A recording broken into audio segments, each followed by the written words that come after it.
Going on YouTube, JT's Born here, and welcome to another edition of my DC comic book reviews. For this week's video, I'm going to be talking about Adventures of the Super Sons, number 2. I love the Super Sons. I've gone on record several times. I'm sorry, by the way, that this video is a week late. Didn't really get the chance to record it. But yeah, today's been kind of a crazy news day. You had the Henry Cavill thing coming out where it's just like, Henry Cavill's been reported to have exited the DCU. Then you have his, manager or agent or whatever, Danny Garcia, come out and was like, oh, the Cape's on his closet, he's not done yet. Or just, it's a big clusterfuck. So I just wanted to, forget all about that, read some good old comic books, and here's Super Sons. I know this one came out last week, but like I said, I didn't get the chance to review it. But I'm here now to talk about it. I love this book. Super Sons is the best thing that's coming out of DC Comics right now. It's my shining beacon of light in an otherwise grim world that's going from, the hopeful and optimistic thing, relationships coming back together. That was the whole point of Rebirth, bringing back things that you love. And that's gone. It's dead. Dan DiDio killed it. He took his, New 52 act, and he's just like, well, Rebirth has been Rebirth was a huge success. And we had to do it because the New 52 didn't last too long. So we're going to take that away. We're going to make it dark and grim.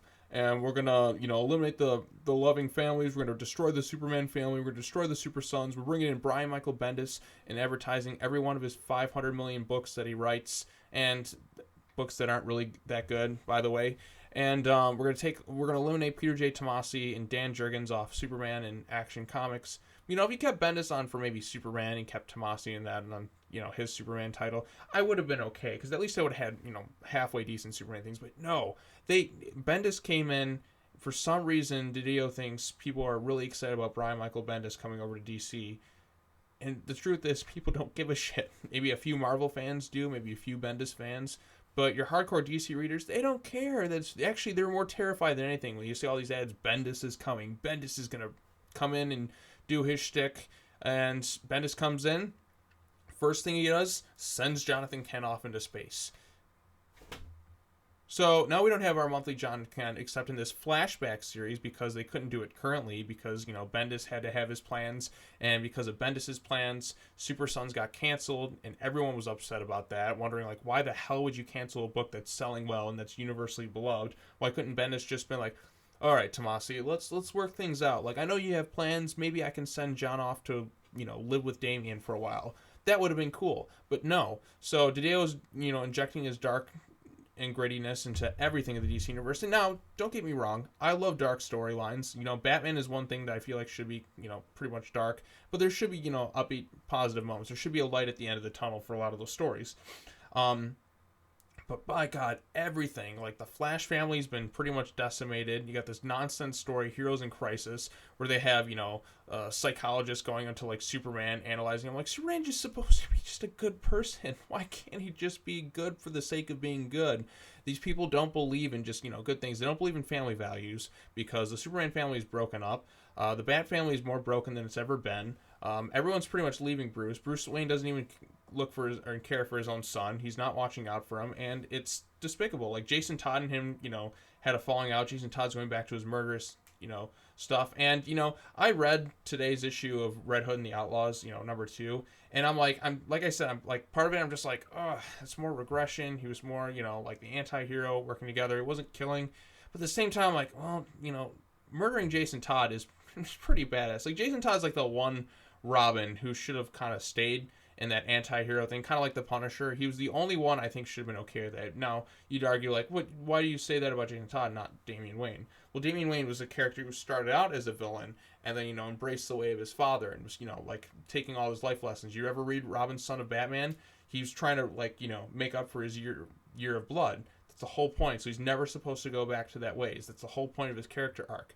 But, Adam Glass and and Dan DiDio, by taking away from Jonathan Kent, breaking up the Super Sons, and, doing some nonsense with, Justice League No Justice, which still doesn't make any sense why his previous team broke up in the first place. We never got a scene with the team breaking up. It was a bunch of nonsense. So if you're reading Teen Titans and you're trying to, like, be like, wait, where did everyone go? You read, all right, okay, I'll read Justice League No Justice. Where was the team breaking out? Like, Titans, it was a huge clusterfuck. There should have been an issue where the team just, like, going their separate ways. That wasn't there at all. It wasn't present. So it's just like one big convoluted mess. And it pissed me off.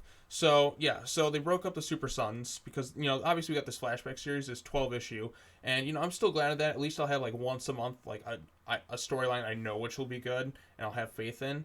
But it's just a clusterfuck. It's just a complete mess. And so they made Damian Wayne, like dark and like evil again, like he's shooting and like torturing criminals, like a prison warden. Like I think he murdered a bunch of people in like the Teen Titans special. Like Black Mask, he clearly shot him in the head, but he didn't kill him. The other members, we don't know for sure if he killed them, but it's implied that he did. Which, by the way, you for doing that because you're pretty much negating the past like several years of character development, and it's frustrating time and time again to see characters who are growing and then they get regressed, and then they get regressed time and time again. So like I said, there's things I'm liking about the Teen Titans run, but I'm not appreciative of that at all. Like the prison thing, if it was I mean, Batman had his own prison. You look at Detective Comics; they had that little prison there. He had some Joker hidden in the Batcave in, Dark Knight's Metal. So it's not like they haven't done prisons before. But I just think the way he's going about doing it, it's just pure character regression, and it's very frustrating as a fan. But enough of that nonsense. Let's talk about Super Sons, issue number 2. I've been rambling on long enough. And this issue, it feels like Peter J. Tomasi has created this villain, Rex Luthor, who may be in some ways Dan DiDio. That's kind of like this villain right here, Rex Luthor, is Dan DiDio. I'm convinced, like, Tomasi's just like, all right, motherfucker, you're going to take me off these titles? I'm going to write this villain, but I won't say it, but it pretty much represents Dan DiDio. So basically you have this character right here. This is Rex Luthor. So he's an alien. All his other, members are aliens or whatever.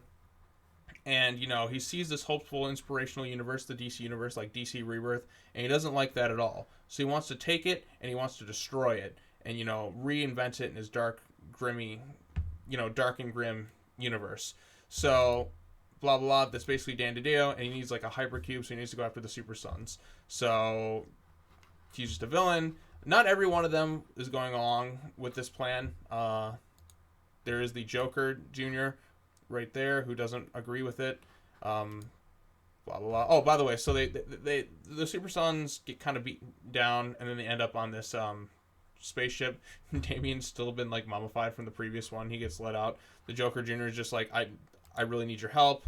Robin beats him up, but he's just like, well, Rex Luthor is completely insane. Look what he did to me. He turned me into this like psychotic Joker, and he's just like, I don't know how to reverse, the whole Gold Kryptonite thing that took away Superboy's powers, but, you try and do something with it, and, blah, blah, blah. I just need you to do this, save the universe, so-and-so. People look up to you guys. You're real inspirational heroes, which is great. And then Rex Luthor finds out, oh, Joker Jr. went out. He's like, well, let's go stop Robin. Damien's just trying to tweak with things a little bit, and then, Superboy turns into, like, at the very end of the issue, spoilers, he splits off into Superboy, Red and Blue, and, RBGY. Oh. That, RGBY. Oh, different colors. I don't know what the title's supposed to signify, but it has me very excited for the next issue, because this issue it just reminded me how much I miss Superman Rebirth and how much I miss Super Sons. I know, granted, I'm getting this once a month, but it's so amazing how far above everything else, like, the content in Super Sons is compared to, like, the rest of the universe. The writing, the characterization, everything is just so pitch perfect. It's fun. It's upbeat. Like, adults will love it. Kids will love it. It's just so good, and it just boggles my mind what idiot would think to cancel this. Like, the sales were doing good. It was making a recognition. Everyone who sees it, like, if you look at the comments of, like, DC, like, Twitter pages and stuff, like, when it's like Super Sons, like, oh yeah, I love Super Sons, versus something like where it's like Batman 50, where it's a big clusterfuck. Oh yeah, I forgot about Batman 50. What a nightmare that shit was. But yeah, so they're trying to recreate the New 52. This Heroes in Crisis event's gonna really suck. Tom King needs to be taken off Batman. I've not been too huge a fan of it. What he's done. Detective Comics was so much better. Like, his Batman storyline's been, Bendis needs to go. Like I said, I'm gonna read. I forgot I had Superman on my pull list, and I already like prepaid it. Luckily, I didn't have Action Comics in my pull list. Otherwise, I would have had to pay for, like, past couple issues. But I'm gonna read this issue, Superman 3. And if it's, like, terrible, I'm really just gonna wait for the end of the story arc and then just drop it all together, because I've not been a fan of what Bendis is doing. Well, John is gone. The stuff with Superman in, like, Hamilton County was so good, and it showed like it made me love Superman like I haven't in a long time. You know what I mean? It's like when I first watched like Superman the movie and see like this pure good Superman, like this Christopher Reeve, like who just embodied like Superman so well. And don't get me wrong, I liked what Henry Cavill was doing because he was leading up to it, but like he was just such a symbol of hope and just just overwhelming. Like you feel good when you watch it. It's kind of how I feel when I watched the Wonder Woman movie and I see Diana in this world. I'm like, God, she's so. There's something so special about her, which it just makes you feel good just watching her. Like she's beautiful. She's drop dead gorgeous, and she's just like this symbol of like hope in this like otherwise grim world. Is so aspirational. Just somebody who just wanted to be a hero, not because of a tragic backstory, not because they had like a dark motivation or anything like that, but because they just wanted to be a hero. Because there's good that exists in this world, and that's what I loved about the Superman run. That's Superman just embodying everything that's good about mankind.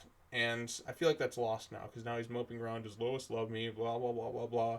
Rogel Zar, who just whatever. I know I'm kind of going off on a tangent on like these other books, and I apologize for that and just kind of like the whole state of DC Comics. But I feel like I kind of have to whenever I'm talking about Super Sons. But Super Sons issue 2, Adventures of the Super Sons issue 2 is another really solid issue. Peter J. Tomasi can do no wrong. I'm so looking forward to when he takes over Detective Comics because I don't know I have some good stuff along the way. But yeah, I think that's all I have to say for now. But thank you all so much for watching this video. I really appreciate it. Comment, like, subscribe. Let me know below. Hit that bell in the comments what you thought of this Super Sons issue. Hit the bell for notifications. Follow me on Twitter, twitter.com/JohnJTKing. And I'll see you all next time. Here's hoping the DC Universe succeeds. And by the way, the DC Universe streaming app launches on Batman Day on Saturday. So I have to wish everyone a happy Batman Day. That's all I got to say. All right. That's all I got to say. Blah, blah, blah. Take care now. Bye-bye then. I'll see you next time. Super Sons is awesome. Super Sons is... just, why did they take it away from me?